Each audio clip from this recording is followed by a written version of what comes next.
Welcome to Women in Paint. Whether your paint story is dripless or an old school mix of project management, business ownership, or modern estimation, the stories of women in paint are now part of the industry's rising success. We'll educate, encourage, and promote diversity and gender equality by giving you a behind-the-scenes look at our proven skills, business acumen, and driving force that propels anyone to find meaningful opportunities and a career path that challenges lives through paint. Now let's welcome your host, Michal Cheney. Welcome to the Women in Paint podcast. I'm your host, Michal Cheney. I am also the owner of No Drip Painting, where we are changing lives through paint. And I have to give a disclaimer here. I selfishly lined up this show with two of my favorite people, because I thought it'd be cool for us all to get together. I've got my co-host, Christine Rich. She is a director of marketing at Sherwin-Williams, and the one in the hot seat today is Willo.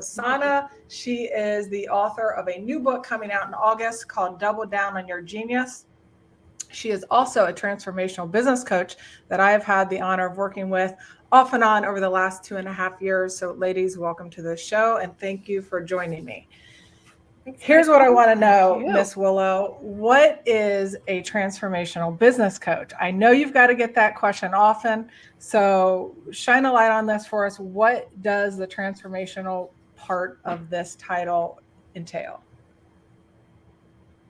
Awesome. Yes. I quite frankly don't love this title because there's so much to my work, as you well know from firsthand experience.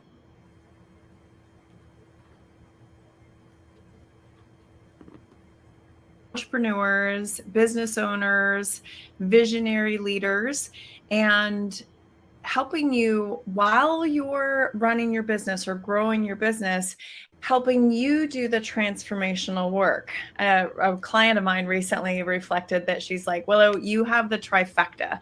She's like, you know how to do the tech stuff, you've got the strategy, and you've got the spiritual personal growth.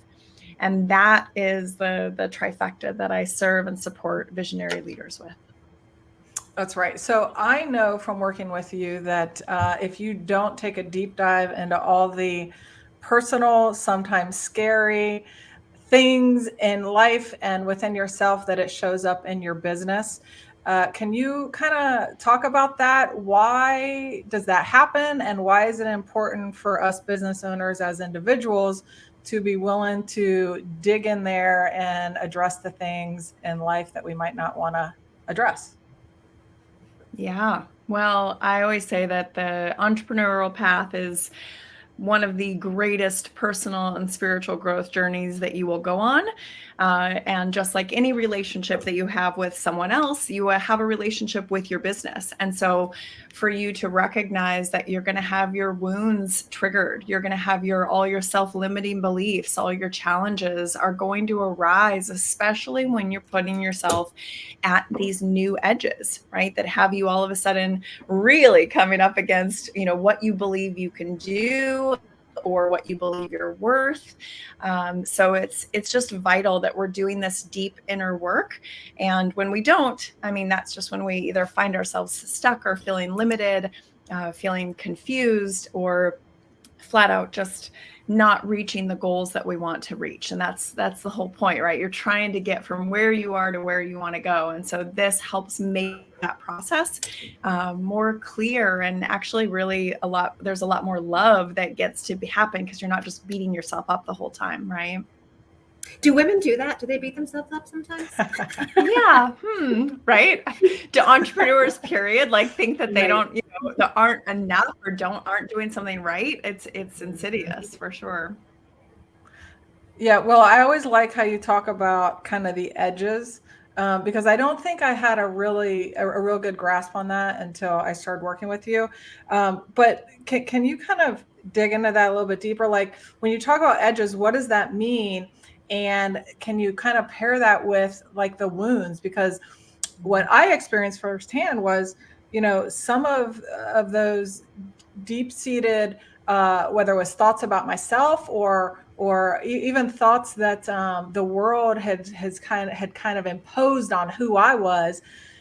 Sure enough, those things showed up in my business, and those are the things that you helped me work through. So talk about that edge and kind of those wounds and what that looks like if it does surface in your business. Yeah. I love using the imagery of being like on the precipice.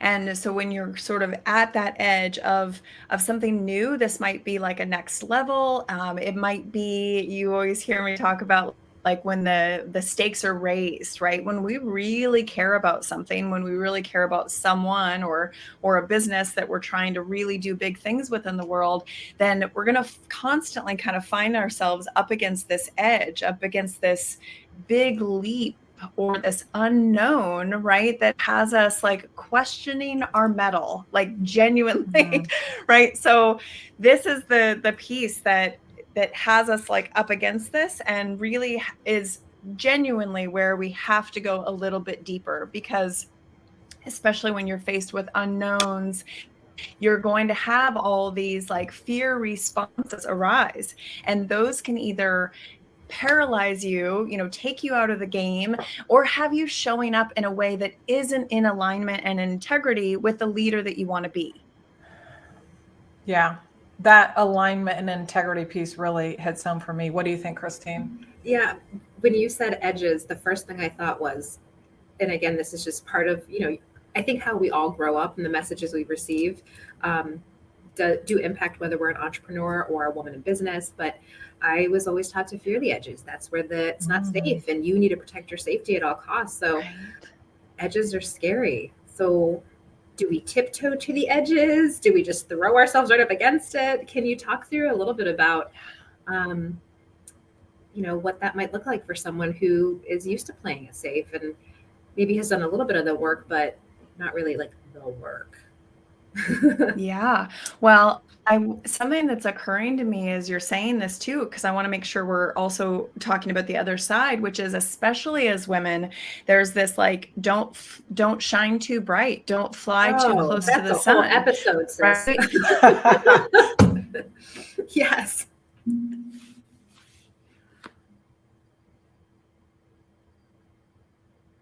But there's very much this other side as well, which is like, God forbid you actually get too big for your britches, or all these pieces, right? So I mean, ultimately, like up my entire thing. Yeah. Yes, it's like don't get too big to right, don't go close to the edge. It's like where's the right? Yeah. Oh, and with women especially, I mean, this is where then we get attacked for what we look like, for what we sound like, right? Like all these pieces, all these complete double standards that I think we're all grateful are being like highlighted and called out as total BS. And because most men do not have those standards, right? So it's so cool to see how this is shifting, but man, we still have a long way to go. So Willo, how do you coach someone well, let me say this. Like one of the things that I appreciate and admire about you is that it can look like from the outside that you really just don't care what the heck anybody thinks, right? You're doing your thing, you're crushing it, you're super vulnerable. If anybody follows you on your IG stories, I know that you will just put it all out there. And quite honestly, that's something that I've struggled with in life, right? I've been afraid of judgment and afraid of all of these things that everybody else in the world says that I'm supposed to be. And what I love about you is that you, in some capacity, have found a way to release that. How do you coach someone to let go of all of that? Because I know that holding on to those beliefs, maybe they're beliefs that someone else has taught you, that, for me, some of these beliefs stem from growing up in the church and all of these outside influences in life. I know that puts a lid on your own capacity, your own, trajectory in life. So how do you coach someone to break free from that and let all that crap go? Yeah, I love it. This is like the essence of my book that is about to come out. I'm so excited. I love everything you just said at this question. This is in a nutshell, really embodied leadership. this is the work that I do, and the goal of this book, the goal of our work together, right, is this embodied leadership, and specifically a phrase and something that I teach, which is called insourcing. And so when we are unhooked from that approval and that validation from others, which is really, this is a process of deconditioning. There's a lot of shadow work that goes into this, right? We are needing to decondition from the shoulds of who we should be, to be the good girl, to be acceptable by society, and all of these things. I mean, when you can release these and be unhooked from them, you can just imagine the liberation that is waiting for you on the other side, right? You are no longer shackled by the conditioning of should and have to and supposed to and all those things that has you like running within some very clear guidelines. And instead you get to tap into, what do you desire? What do you want? Who are you? What is the truth of you within you that wants to be expressed? I get so excited about helping people find that and finding that freedom then that is like, wow, it is not only is it safe to be you, but it's actually paramount in your lifetime. I believe that you were sent here to be fully who you are. Because when we look at, Michael, you're a great example of this. When we look at all that you have done by being fully who you are, is creating so much positive change in people's lives. We want more of that. Yeah. And let me say, it's not easy. I mean, I've had, a huge, thankfully, event happen in the business world that has pushed me up, I'll call it, against this edge, that has really made me circle back and say who I am and what kind of business do I really want to run. And I was only able to see that this theme because of the work I've done with you. There's two things that you say. I love the image of unhooking because that really resonates with me. But the other thing is what I want you to kind of go into a little bit further explanation on is, how do we give ourselves the acceptance and the love? People talk about this all the time, right? You got to love yourself first. You got to take care of yourself. But what does that mean, like in practical matters? How do you do that? How do you give yourself the acceptance and the love so that then you don't really care what the rest of the world is screaming at you?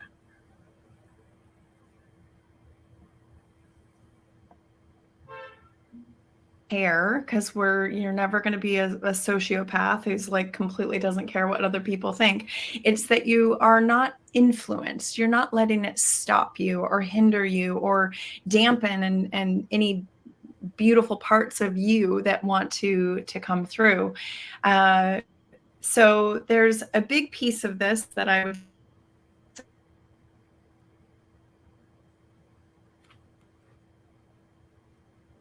wounds have affected you and held you back in your life thus far, basically, really unpacking the conditioning that you've had that has led you to be the person that you are. And so, yes, there's the fear strategies and some of those ways that you get fearful and shut down, but there's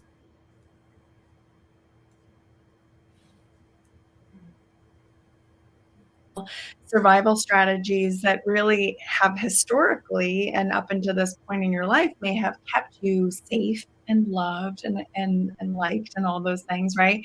But that may no longer be serving you because it's not actually in alignment with your truth. And this is the piece and that edge that you just came up against recently, right? Was this invitation to actually come back into alignment and integrity with who you are and what you believe and what your values are.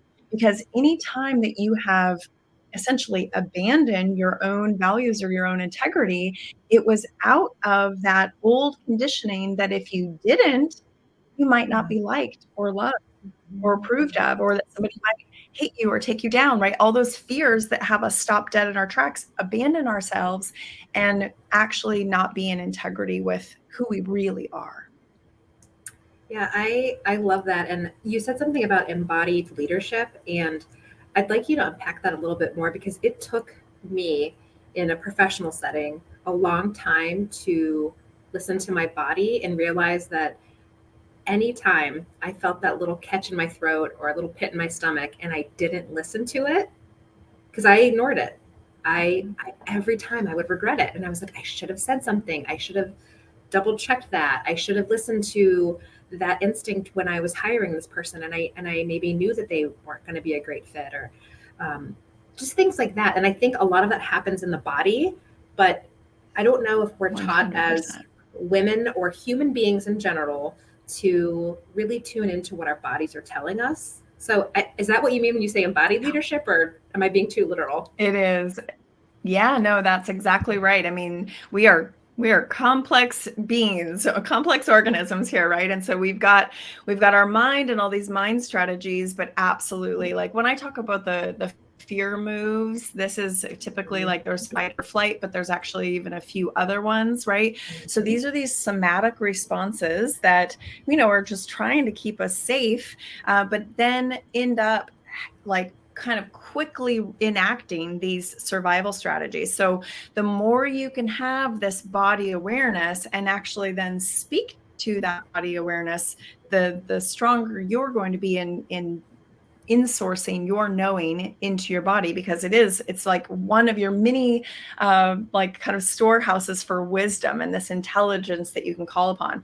So ultimately, embodied leadership is, I like to, the shortest and sweetest way to say it is really that you're walking your talk. But even that is so simplified. I mean, really, it's that I want you as an embodied leader to be so clear on what's going on for you that you're not letting what's going on for you get in your way, but instead it's actually in like kind of empowering you. I always like to say empowered. You are empowered from this knowing within you. That is a powerful leader these days, right? A powerful leader that is not triggered, but instead can go, wow, I'm hearing that this is what's happening, right? A leader who probably listens more than they talk, right? Who then can know this is what's going on for me, but I know enough to know that this isn't about me, so that I can be present with the situation at hand and be more powerful, more impactful, more compassionate if that is what it needs, right? It's like you almost know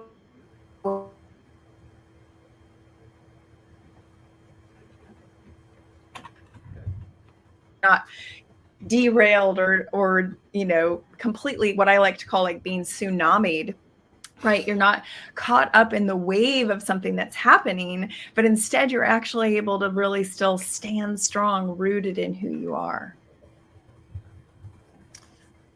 I love that. Willo, you talk about being compassionate, and I've always found somewhat of maybe a struggle, that might not be the right word, but this, how do you reconcile being compassionate while not abandoning yourself? I think sometimes those two things, you might put it in the category of being compassionate when in fact you might actually be abandoning yourself. Can you kind of touch on that for me?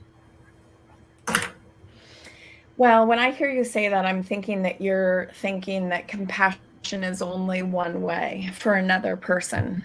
And so I would just first include that we need to be having compassion on the whole, right? Compassion for ourselves, the other person, and the situation that's happening in between you both, right? So you're not abandoning yourself to be compassionate for someone else. You're actually having a compassionate view on the topic and the situation in and of itself.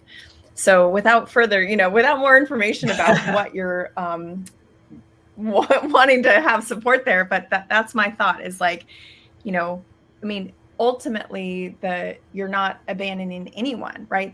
Because if we looked through that thought of like, or abandoning yourself or another person is what's coming to mind for me there is almost wanting to come into more of this like abundance versus scarcity, like that it can only be for them or only be for me. But instead, if we are really acting on behalf of like the collective, like what is the purpose? What's our goal?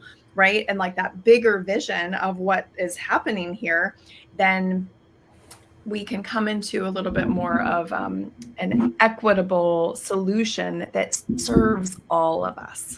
Yeah, that makes me think of two things. One, the patron saint of vulnerability, Brene Brown, always says, clear is kind. I think a lot of times, women can worry about in business, like, how do I package this? How do I say this? Because so often we're taught to be nice and kind, but being clear is kind. And I love the concept of both and. And I love that you said being compassionate about the situation.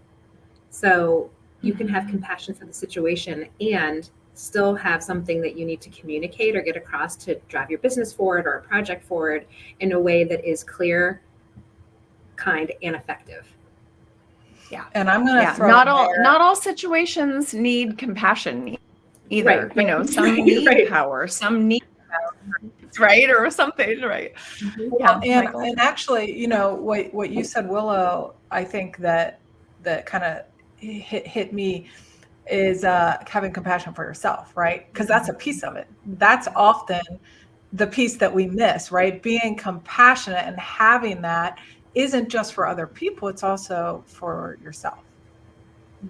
I think that plays a big piece when I know a lot of people talk about imposter syndrome. I was speaking to a business owner over the weekend. I was at a workout class and I saw her and she said, I am such a wreck because I'm giving this class and who am I to teach this class to people? And I feel like such a fraud. And I just said, you need to give yourself a little bit of grace, sis. Like what you're doing is uncomfortable and you can do it. So I think extending that same grace and compassion that we so freely give to other people in our lives to not hold us back in business. Cause she was like, I want to cancel. And I was like, do not cancel.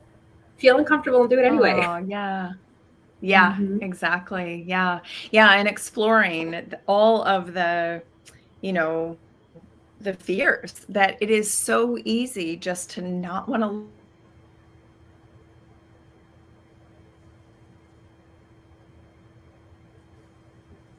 all of the stuff that comes up can be so scary. I mean, this is why I'm such a huge fan and supporter of the power of support, because we can't often do it alone, or we would have done it thus far, but having someone help us see our blind spots or help us face what is can be very challenging to face, what I like to call like untangle it, right? Because usually our old wounds and these things are really tangled up. Like there's times where I'm coaching somebody and and this will happen with me as well, where they're like, they almost have it, but then it just goes right out the window.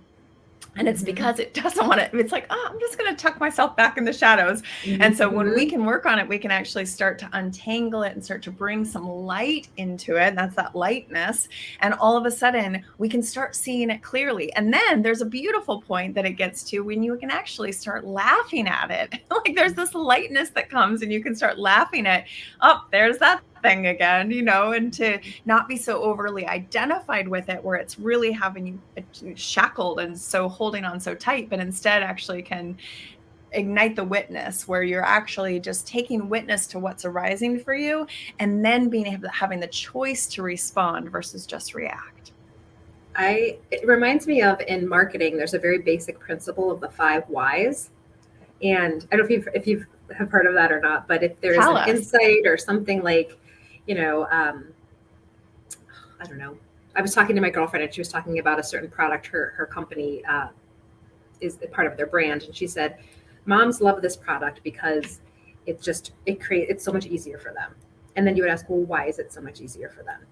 Because she's busy and she can still feel like she's giving her kid a nutritional lunch without putting a lot of effort. Well, why does she feel that she needs to do that? You just keep asking why? Yes. And when you get all the way down to the 5 whys, that's where the human truth is. And I think there's something really interesting about exploring, why do I feel like an imposter? Well, I feel like I'm like, who am I to do this? Well, why do you feel that way? Well, because when I would asking 5 whys. Yeah, totally. And I would actually ask, well, what if that happens? What then? Because it's usually, right, it's like that fear that something bad is going to happen, right? Ultimately that's what fear is. It's trying to protect us from any threat of not being liked or loved or the worst is like, I'm going to be homeless and I'm going to die. Right. Oh, like I go right to that in a heartbeat. Exactly. It I'll goes go to extreme so fast. Every day of the week.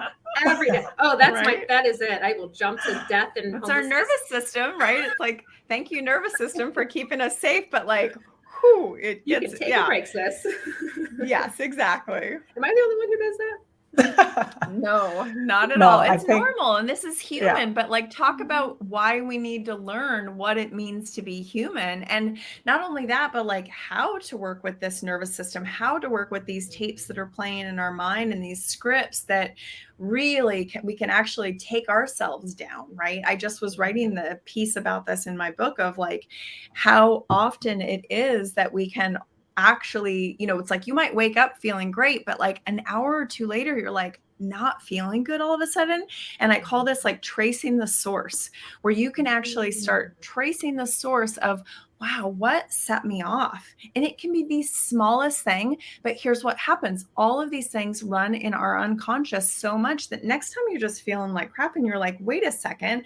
But when you can start tracing the source, that's when it actually like puts that power back in your hands to be like, oh, now I know I see a pattern where I see some certain thing and I go into a comparison spiral.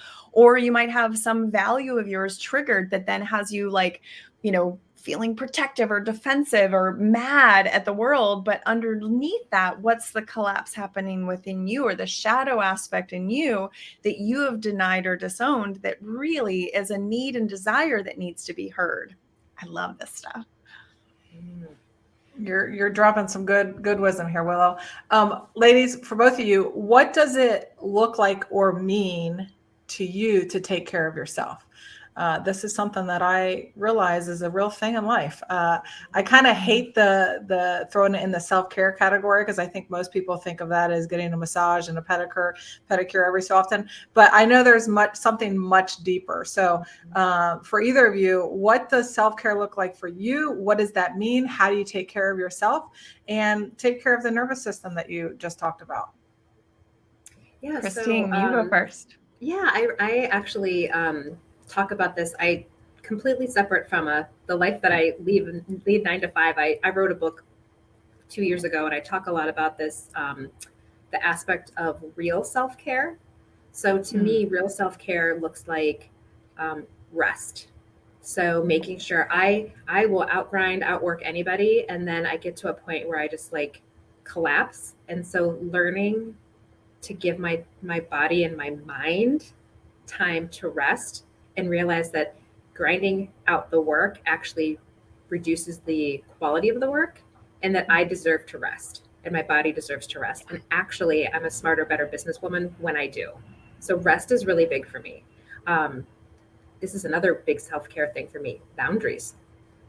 It took me a really long time, and this will be my lesson that I learn over and over again, is setting really clear boundaries. But to Willow's point, that requires you knowing like, well, what is it when a boundary is crossed? And it is that tracing, right? Tracing the source. And you realize that was a boundary violation, but you have to know yourself. You have to know what your values are. And that takes a lot of work. And so rest is really important, boundary setting. For me personally, I'm a very extroverted person, but I still need like time to go. And I always say, I need to go in my cave. I need an hour of just silence. And so for me, knowing what those things that like re-energize me are, it's either a spin class that's super intense or something really calming and grounding, like journaling and reading. I'm like a very one or the other. I need to feel like my heart's going to explode, or I need to be so like calm and still and just internal. But they both give me something that makes me tap into the best version of who I am, not the one that I feel like I have to be all day, every day for everybody else. So I think it's about knowing yourself and what those self-care, real self-care. And look, I love a manicure, but but that's not what we're talking about here, right? Right. Okay, Miss Willow, as you're traveling around the world, which we are going to end with because the life you've created for yourself is quite amazing. How do you take care of yourself? You're not even in one location all the time. Are there challenges with that? How does Willow Sana take care of herself? Yeah. I mean, Christine, I love everything that you shared. I think this is so spot on. So, in my book, I talk a lot about being in alignment, and there are pieces and parts that we can be out of alignment and or in alignment with. And the big one that is any of this, recovery, self-care time is what I call healing and integration. We need this time to heal and integrate, especially if there has been a time of expansion or a lot of implementation. We have to make sure that we're giving ourselves that integration time. And Christine, I love how you illustrated that so perfectly, that sometimes I'm the same. Like yesterday, I had an intense conversation and I knew, listening to myself, I was like, I need to move this through. I need to move this energy through my body. I need to go out and take a walk. And there's other times where that integration and that healing is like, I need to lay down and do nothing, and I need to close my eyes, or I need to do a meditation, or, whatever that is, right? Ultimately, these are both forms of integration, right? And really giving your body. And so the first step of that, of giving your body what it needs, is knowing what those cues are and listening and honoring that. And so many people, and talk about conditioning, right, have been conditioned to not listen to the cues in their body, to ignore them, or even really, in the worst case scenario, actually like end up abusing or hurting yourself even more, or you just simply aren't doing things that are nourishing. So, ideally it's, sometimes what the doctor orders is like, yeah, just like zone out and watch Netflix, like if that's what you need. But also I will always say that it is ideal if you're off screens and you can maybe source into some nature, and but everyone has a different way. And I think as long as you're noticing and listening. So for me, like I said, yeah, it can be one of those two things. And I think I have such an ability now. Actually, coming back to the alignment thing, I think this is where it's really key, especially because there's implementation and creation and the goals of what you're wanting to create in the world. And then there's being in integrity with that commitment. And so there's two places here where I think, again, we can go into this collapse, or we can not take care of ourselves ultimately in the way that we really need to. So there's a fine balance here, because you also don't want to be like, I need some self-care, but it's conveniently you not taking care of what you need to take care of, right? So there's a sweet little balance of like, and this is all comes back to our relationship with ourself. So the better your relationship with yourself, the more compassion and understanding and acting on behalf of what wants to come through you, that you can say, great, I'm hearing, this was me yesterday, I'm hearing we really need to walk. We need to like walk this out, like move this through our body. And then we can come back and actually sit back down and do the work that we want to do today. Can I ask a follow-up question? So yeah. as whether you're, so this is Women in Paint. So a woman in paint could be someone like Michael, who is an entrepreneur. It could be someone like me who works for a big company. I can hear the listeners thinking, that's great, but I don't have time for that. So can you talk a little bit about that, sort of, what's the clap back to that? Well, again, just like we have a relationship with ourselves and our bodies and our work, we have a relationship with time. And so it's first and foremost, I would just want to really have like a compassionate view into recognizing that we feel so, just that relationship with time, and just noticing like, wow, I'm hearing that you're really stretched for time. Because it is, I will also say, it is quite the privilege to have the flexibility of space and time to take care of yourself. Like it is like absolutely a full privilege, but it's also something that we all deserve and need to have. And it starts with us first knowing that we deserve and need to have it, and therefore need to either set a boundary or reset an expectation in order to make sure that we are getting what we need. The illusion is that if we continue just ignoring it, it'll go away. But actually what usually ends up happening is that we then hit burnout, or we get sick, or something slips through the cracks. So I feel like, even with moms and in the workforce, hopefully, ideally, this awareness is starting to come to light that we can't continue on this. Like there's got to, so there's a beautiful phrase. In fact, this is exactly also was so linked to this conversation and situation yesterday, is that there's a mantra in my book that I have that's, where can I let the pressure out?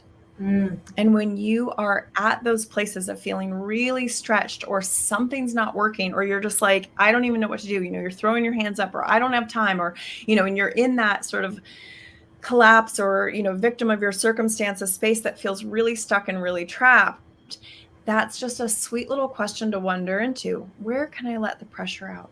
And just see what arises. And again, maybe it is a boundary or a reset of expectation, but even you just hearing it and then being willing to take some small step to honor it can help rebuild that trust within yourself, that you're not just a robot here to do what, take care of everyone else and serve everybody else, but that you are a whole, complete being that needs to be heard. Yeah, and I think sometimes when that question arises, the first thing that I used to do was cut out the things that brought me the most joy. Because I was like, I have to do these things. These are things I don't have to do. But once I realized, no, I do have to make working out at least twice a week a priority. So I put it on my calendar. I put it on my work calendar. Because if it's, nice. I would not show up to a meeting. Right. So why would I not show up to a meeting for myself? So I think that would be the one, that's the thing that kind of rose to me when you said, well, where can I let the pressure out? I start thinking, well, I guess I don't have to go work out tonight. I guess I don't have to. And it's like, no, you do. That's just as important as prospecting or, something that you feel like you quote unquote have to do because it will make you better in those moments. Yeah. There's a piece of this too, which I would love to dive into more. I know we're not going to talk for too much longer, but this is really about also like motivation and how we show up and who we're willing to show up for. And it's a really common one that if you show up for others, but you don't show up for yourself, then we need to look at what that motivation is. And so there's a whole thing we can dive into there, but it's really juicy and so important to know. I wish we had all the time in the world today, because I know that this conversation could go on. Willo, we can't leave this without you talking about the life you created for yourself. You're a location independent entrepreneur. In the interest of time, how about just tell us where you're going to be this year, where you've already been this year? What does this year look like for you? Yeah, so I've kind of been doing this kind of world tour where I am in Southeast Asia in the winter, and then I go back to North America in the spring, and then I spend summer in Europe. So that's exactly what I've just done. I did 7 months in Thailand, and then I literally I'm in my 12th. I probably did about 11 different cities in North America between the US and Mexico over, I guess, 3 months. And now I'm going to be in Europe for the next 3 months. So I'm in London now. Next, I go to Amsterdam. Then I go to Rome. Then I go to Lisbon. And September, I left open to see where I'm led and guided next. But it's very exciting. I absolutely love it. It's so funny because I almost don't even think that it's something different. I moved over to Southeast Asia in 2014. And so I'm surrounded by a lot of other location independent entrepreneurs. But it is definitely, it's like, I love freedom, number one. And so to have, to really have that location freedom and financial freedom, time freedom, it just changes everything. That's that sovereignty that really, I believe we're all looking for. So inspiring. All right, Willo, tell us about when your book comes out, maybe the name of your book, and then how do people get in touch with you if they're interested in connecting? Yeah, double down on your genius. And the tagline is own your gifts, align your actions, and flourish in your calling. And it should be out in August. I'll be doing a bunch of launch stuff in July, but I am thinking the promised date for it actually being in everyone else's hands, if you're not a beta reader, is going to be in August. And it will be up on Amazon. So I'm self-publishing, and that's how I can be in editing right this second, but then live in August. And if you are interested in signing up for any of this, depending on when this comes out, but basically learning more, you can go to willowlovesyou.com/book. It's actually also up on willowlovesyou.com. And I am Willow Loves You on every single social platform out there. Instagram, I extra love, so you can go there. And I would love to connect with you. Yeah, if you're wanting to work together, I have some spaces for one-on-one. I have some groups coming up that are going to be specifically about implementing some of the work in the book. And I absolutely love connecting with people all over the world. So anything that sparked for you or lit something up for you and you have questions, don't hesitate to reach out. I am so excited for this book. Thank you. I'm so excited to learn more about yours. It sounds amazing. Yeah. All right. I knew the two of you would hit it off. Ladies, thanks for joining me today. A few little announcements. We do have our first ever Women in Paint event in November in Nashville. More information on that. Also, if you are interested in being a guest or know a guest for the show, we want inspiring women. They don't necessarily have to be in the painting industry, but we want women who are showing up and doing their thing. And we want to hear all the amazing inspirational stories that go along with that. Ladies, thank you. And maybe we could do this again. Until next time. Thank you. Yeah, I would love that. Thanks, Michael. Thank you for joining us on Women in Paint. We hope you feel compelled to follow your own path and use your compassion, strength, and skills to build a career in the paint industry. And if you like this episode as much as we did, give it a simple click to subscribe so we can invite you back to our next episode. And be sure to share it on all your socials. Remember, Women in Paint, stir up more than just a can of eggshell.